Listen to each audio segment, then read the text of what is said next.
I've also found that engaging in my own art and being able to create something on a piece of paper, even if it's nothing that would be something that I would share with others, not something that I would ever think of giving to somebody or posting a picture of, but it's meaningful to me because it comes from within. And as I have been creating it, it's almost like a Polaroid picture has developed, and I see what God has given to me.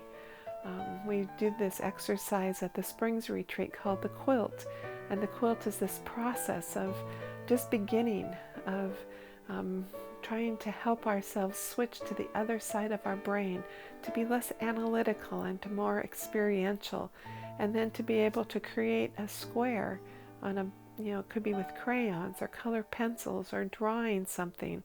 And I usually just begin with a little bit of silence. Maybe I read a story, a fictional story or a poem, and then begin to create the border around the frame of the picture that I'm creating. And as I do, I just begin to experience what is it that God is stirring within me.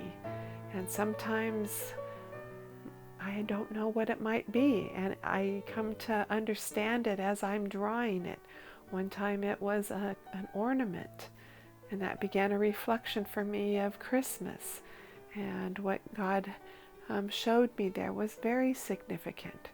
One time it was a clock, and as I began pondering what is there in this clock, I began thinking about time and the excuses I make about time.